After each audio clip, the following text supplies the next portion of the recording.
Cambiamos de tema. ¿Qué cuidado debemos tener con los adultos mayores, que como se ha demostrado es el grupo objetivo más afectado por el COVID-19?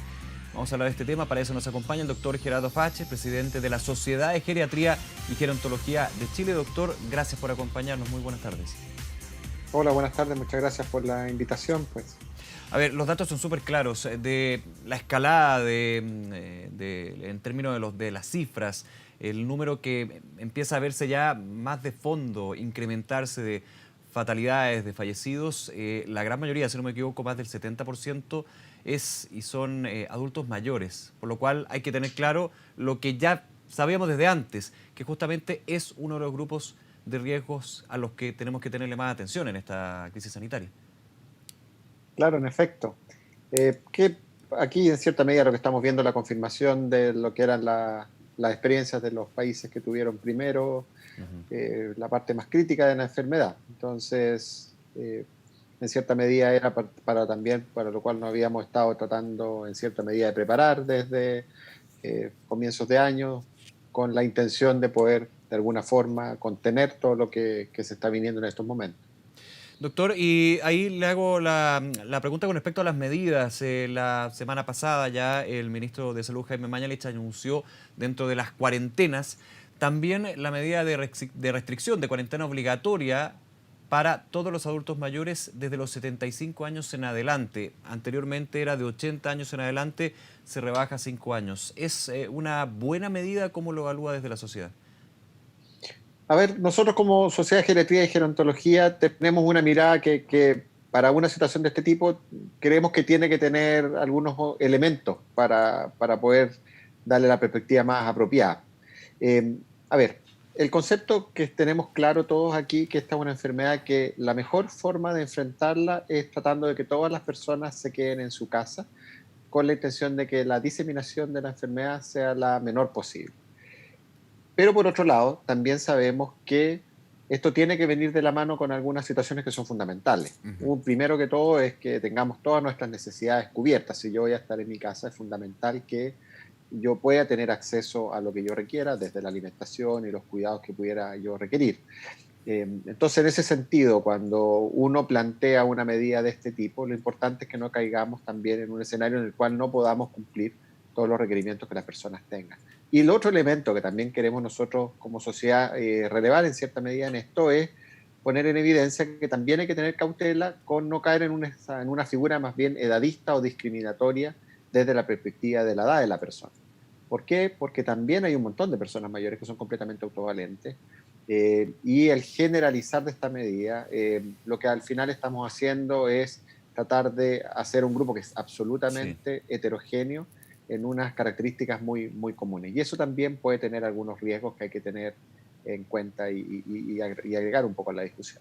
Y quiero profundizar en ese punto, doctor, pensando en los adultos mayores de 75 años, insisto, hacia arriba, que son autovalentes, es decir, que tienen una vida activa dentro de lo que le permite la edad y también la situación física, pero por sobre todo también una actividad mental muy dinámica, y eso de alguna manera contrasta con esta medida que se entiende desde la autoridad sanitaria, busca cuidar a los adultos mayores de 75 años hacia arriba, pero hay algunas personas que dicen: ojo, hay que tener mucha atención con la situación física de los abuelitos, las abuelitas, también la situación mental, porque restringirlos a un confinamiento que puede durar meses, de todas maneras, es una situación que puede tener impactos negativos de otra índole. Por ejemplo, la imposibilidad de salir a pasear, a tomar aire, como si se a mover las piernas, que es un término tan utilizado y tan necesario. Y también la situación mental del encierro. ¿Cómo se aborda este punto de vista que, claro, desde la medida sanitaria hay que hacerlo, pero también puede tener otras repercusiones negativas? Totalmente. Y ese es uno de los elementos quizás más importantes que estás planteando en este momento. ¿Por qué? Porque aquí el gran desafío es cómo yo logro transformar lo que era una rutina o mis actividades cotidianas en un espacio donde estoy confinado y donde tengo que tratar de seguir haciendo otras actividades que son fundamentales para una buena calidad de vida. Acá no solo importa lo que es la sobrevida, de hecho, en efecto, las personas mayores cuando uno conversa con ellos, no, el temor a la muerte es bastante menor que el temor a ser quizás una carga para su familia. Entonces, en ese sentido, el tener un equilibrio donde en estas condiciones podamos mantener una buena alimentación, poder realizar actividad física y hacer actividades que a uno le generen disfrute, son fundamentales. Y ahí es donde Ujú. también sabemos que hay un tremendo desafío, porque por un lado vamos a estar quizás logrando contener la posibilidad de contagiarnos, pero generando un daño que pudiera ser a veces muy significativo en lo que es la esfera de la salud mental. Sí. Entonces, en ese sentido, sé que, y somos conscientes que se está trabajando en generar iniciativas bastante activas con intención de poder contener también lo que es el impacto a nivel de salud mental, las iniciativas que salieron también de Ujú. gobierno el día de ayer y proyectos que van a ir apareciendo en los próximos días, pero las necesidades son hoy. Sí. Entonces, ahí es donde quizás ponemos el énfasis nosotros, la necesidad de poner ahí inmediatamente todos nuestros elementos y conocimientos para avanzar en hacer las medidas lo más oportunas posible. Doctor, a su juicio también de la Sociedad de Geriatría, habría que pensar, no sé si es el minuto, porque obviamente estamos en la situación más crítica y va a ser aún más crítica en los próximos días, pero hay que pensar en la posibilidad de esta medida en particular de los adultos mayores en confinamiento, aplicar lo que se ha sucedido con otros sectores, los permisos temporales, salir a dar un paseo, poder salir de la casa un tiempo con una asistencia, con un apoyo. ¿Eso es necesario también? Yo lo veo de esa manera. Hay que tener súper claro, y aquí pasamos de lo que es la mirada la habitualmente discriminatoria con respecto a las personas mayores. En Chile el 90% de las personas sobre 60 años son completamente autovalentes. Segundo, la mayoría de las personas mayores que se enfermen por coronavirus no se van a morir.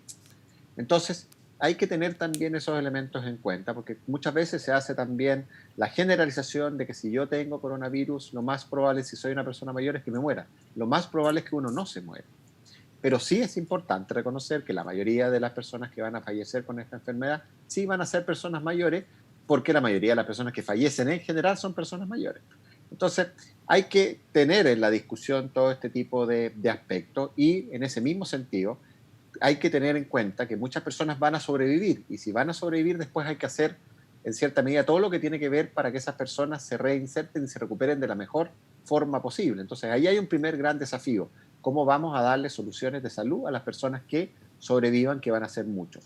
Y segundo, de qué manera reducimos el impacto social, emocional, afectivo, físico que está teniendo este confinamiento. Y ahí claramente va a ser necesario generar espacios para que las personas puedan ir retomando sus actividades. Volvemos al punto inicial. La mayoría no necesita de otros para hacerlo, Ujú. pero sí hay que generar o asegurar las condiciones de seguridad para que esto se haga de una forma adecuada, de contar con los elementos de protección, de contar con todas las estrategias que tienen que ver con higienización, de manera de evitar complicaciones asociadas a medidas que sabemos que son apropiadas.